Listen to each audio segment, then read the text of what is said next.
Hello dear বাচ্চো, কেমন আছো? আশা করি প্রত্যেকে ভীষণ ভালো আছো।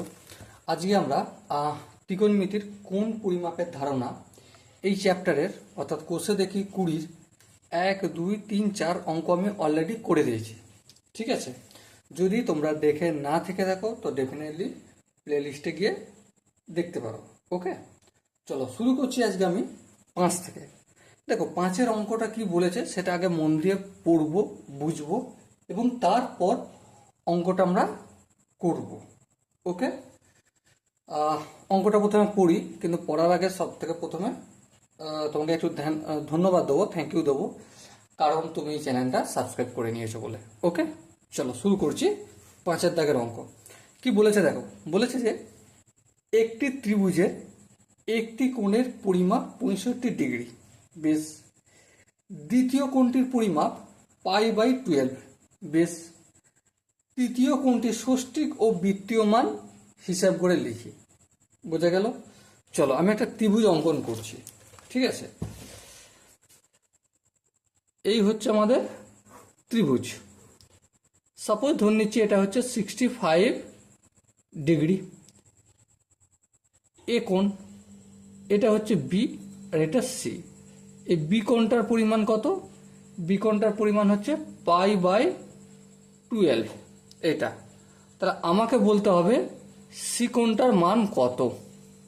ওকে, দেখো এই 65 ডিগ্রি এটা কোন পদ্ধতিতে রয়েছে? ষষ্ঠিক পদ্ধতিতে রয়েছে। আর π/12 এটা কি পদ্ধতি রয়েছে? বৃত্তীয় পদ্ধতি। ওকে, সো আমরা যে কোনো একটা পদ্ধতিতে করব অঙ্কটা। ধরো আমি ষষ্ঠিক পদ্ধতিতে যদি করি, তাহলে বি কোণটার ভ্যালু π/12, পাই মানে হচ্ছে 180 ডিগ্রি বাই 12। এটা যদি কাটাকাটি করি, 12 1 12, 12 13 14 15, হ্যাঁ 6 হবে 60, 5 12 60। তাহলে π/12 এর মানে হচ্ছে 15 ডিগ্রি। তাহলে এই বি কোণের মান হচ্ছে 15 ডিগ্রি। ঠিক আছে, আশা করি এটা বোঝা গেছে। এটা তো না বোঝার কিছু নয়, অলরেডি আমরা অনেক প্র্যাকটিস করেছি এর উপর বেস করে, তাই না? এবার আমরা একটা কথা জানি, কি জানি? যে ত্রিভুজের তিনটি কোণের সমষ্টি কত ডিগ্রি? 180 ডিগ্রি। যে আমরা জানি, লিখতে হবে এখানে, আমরা জানি angle A plus angle B plus angle C equal to 180 degree. হ্যাঁ ঠিক। তাহলে এবার বলো, এই অ্যাঙ্গেল এ অ্যাঙ্গেল বি সমানের বাম দিক থেকে যদি ডান দিকে নিয়ে যাই, তাহলে ছিল প্লাস, কি হয়ে যাবে? এদিকে সে মাইনাস হয়ে যাবে। অ্যাঙ্গেল এ কোণের মান কত? 65 ডিগ্রি, তাহলে এটা কত হবে? -65 ডিগ্রি। অ্যাঙ্গেল বি কোণের মান কত? 15 ডিগ্রি, সমানের অপোজিট দিকে আসে -15 ডিগ্রি হয়ে যাবে। ওকে, 180 ডিগ্রি থেকে 65 ডিগ্রি প্রথমে বিয়োগ করব, তারপর 15 ডিগ্রি বিয়োগ করব, করলে কত দাঁড়াবে? 100 ডিগ্রি। তাহলে সি কোণের মান কত পেয়ে গেলাম? 100 ডিগ্রি। কিন্তু এটা কি পদ্ধতিতে? ষষ্ঠিক পদ্ধতিতে। বৃত্তীয় পদ্ধতিতে কত হবে তাহলে? বৃত্তীয় পদ্ধতিতে আমরা কি জানি? 180 ডিগ্রি সমান পাই। তাহলে 1 ডিগ্রি সমান π/180, তাই না? এবার 100 ডিগ্রি সমান π/180 ইন্টু 100। এই 0 0 কাটবে, 2 দিয়ে কাটবে, 5 2 10, 9 2 18। তাহলে কি এসে দাঁড়াবে? 5π/9। তাহলে 100 ডিগ্রির মানে কি হলো?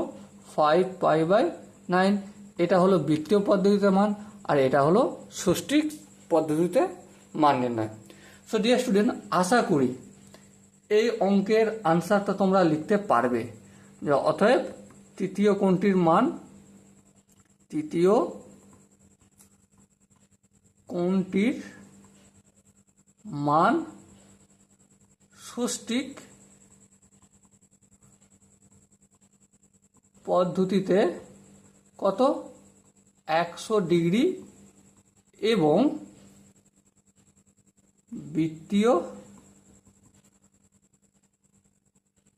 পদ্ধতিতে কত ডিগ্রি? 5π/9 ইসি। ওকে, সো আশা করি এই অঙ্কটা বুঝতে কোনো অসুবিধা হয়নি। যদি ডাউট থাকে তো ডেফিনেটলি কমেন্ট সেকশনে জানাও, আমি প্রতিটা ডাউট ধরে ধরে ক্লিয়ার করে দেবো। ওকে, চলো দেখা হচ্ছে নেক্সট সেশনে। ততক্ষণ পর্যন্ত জয় হিন্দ।